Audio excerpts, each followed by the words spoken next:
Oke, jadi financial planning, kenapa sih kita harus punya financial planning? Ini kalau menurut saya ya, mungkin kalau menurut orang lain berbeda ya saya saya hargai. Tapi kalau menurut saya, kita capek-capek ya membuat rencana keuangan, kita jaga, kita monitor, kita lakukan ya. Tujuannya hanya satu, yaitu kita mau mencapai kebebasan keuangan. Kita bukannya mau financial planning, saya mau beli rumah, saya mau kaya raya, saya mau apa. Ya oke, itu adalah salah satu dari goalsnya, pecahan-pecahan goals. Tapi secara keseluruhan, kita bikin perencanaan keuangan tujuannya hanya satu, kita mau bebas secara keuangan. Artinya apa? Mungkin saya bisa gambarkan seperti ini. Kita mau punya uang cash yang cukup. Ada kebutuhan apapun itu, di masa apapun, uangnya cukup. Itu yang pertama. Yang kedua, mungkin eh, mobil-mobil mewah itu kan diciptain untuk orang beli ya. Kenapa bisa ada orang yang beli, kenapa ada orang yang nggak bisa beli gitu. Bukannya karena kita mau hidup sederhana aja lah, mobil yang biasa aja. Itu menurut saya itu kurang tepat ya alasannya. Itu pasti ujungnya karena keuangannya yang nggak cukup. Kalau ada orang dalam satu ember airnya sudah penuh dan dia udah nggak bisa tahan lagi, saya rasa itu air pasti kebuang-buang kan. Airnya akan luber atau cari ember baru lagi yang lebih besar ya. Jadi orang-orang yang punya kemampuan untuk membeli mobil mewah, ya itu menurut saya itu wajar-wajar saja gitu. Karena apa? Karena ya mobil mewah diciptakan karena ada pasarnya, orang-orang yang memang secara finansial tidak ada masalah. Begitu juga dengan rumah yang nyaman, rumah besar misalnya. Ada orang impiannya, saya mau punya rumah 1000 meter di tepi bukit gunung, ya udaranya masih sejuk, ada ladang yang bisa ditanam, mungkin ada lahan yang bisa dijadiin peternakan, ya itu kayak kayak koboi ya, impian koboi ya. Tapi ada juga orang yang saya mau tetap pensiun atau tetap punya rumah yang berbentuk simple, yang seperti apartemen. Yang penting saya tinggal turun ke bawah, ada mallnya, saya butuh ini, butuh itu, gampang dapatnya, nggak perlu ongkos, nggak perlu transport, nggak perlu naik mobil, cukup jalan kaki, ya putar-putar mall, termasuk olahraga juga, dah simple, ya. Masing-masing orang berbeda-beda, ya. Tapi mungkin salah satunya adalah rumah yang nyaman gitu. Rumah yang dimana kalau Anda ke situ Anda bisa tidur, ya. Rumah mewah, tapi kalau nggak bisa tidur percuma teman-teman. Oke, selanjutnya adalah memastikan perlindungan keuangan. Uh, Goals dari financial planning yang satu ini adalah yang sangat penting menurut saya. Karena apa? Jangan sampai kita kayak membangun tumpukan Lego ya. Dari dasar kita bangun kedua, ketiga, keempat, kelima, keenam, dan masuk di tahap ketujuh, Legonya rubuh. Efek domino gitu ya. Rubuh, balik lagi ke satu, balik lagi ke dua. Nah, hal-hal seperti itu bisa diatasi dengan memastikan perlindungan keuangan yang cukup buat kita. Dalam hal ini apa? Ya bisa aja dalam bentuk produk-produk yang ada di pasaran seperti asuransi, ya, dan yang lain sebagainya nanti kita bahas. Jadi, salah satu tujuan dari financial planning adalah memastikan perlindungan keuangan. Selanjutnya adalah, saya mungkin tipe orang yang sangat konservatif, yang penting saya nggak punya hutang aja deh gitu. Untuk makan hari-hari mah itu gampang. Ya, itu sih sah-sah aja. Goal seperti itu sah-sah saja, tapi kalau menurut saya itu sangat terlalu kecil. Ya, kalau bisa dibilang kita punya ember, itu embernya terlalu kecil untuk menampung curahan berkat atau curahan berkah yang diberikan sama Tuhan ya. Bebas dari hutang adalah one thing, tapi kehidupan yang lain kita layak kok, kita boleh kok untuk menikmati yang lain gitu, asal semuanya direncanakan dengan baik, tidak memaksakan atau bahkan dengan cara berhutang dan akhirnya terlibat hutang gitu ya, yang tidak bisa diselesaikan.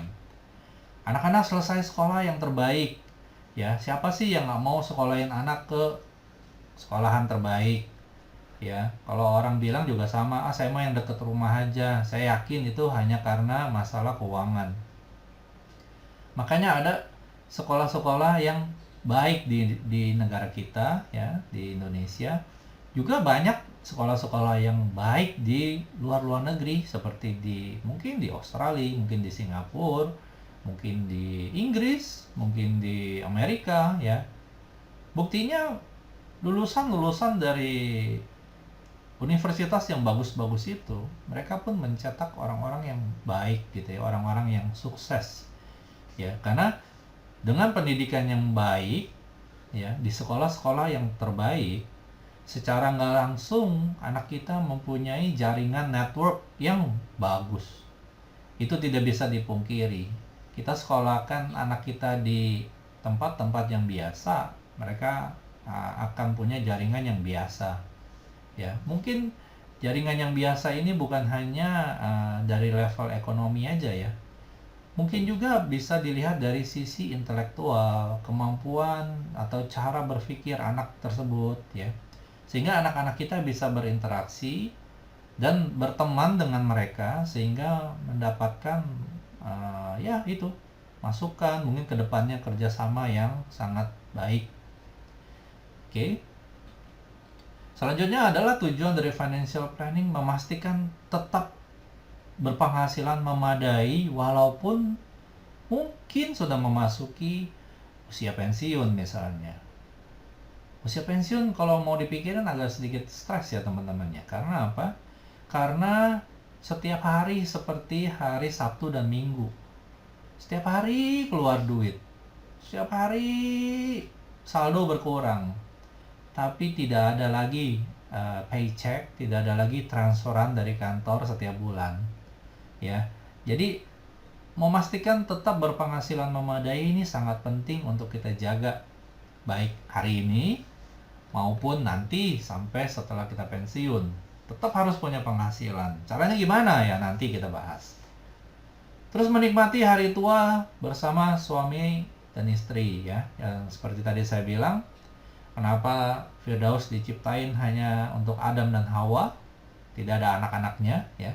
Ya karena nanti ketika anak-anak sudah dewasa, kita akan menikmati masa-masa berdua lagi ya.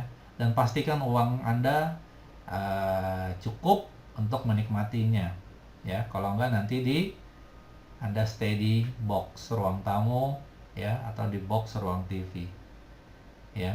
Jangan sampai uangnya baru ada nanti umurnya 75 gitu ya.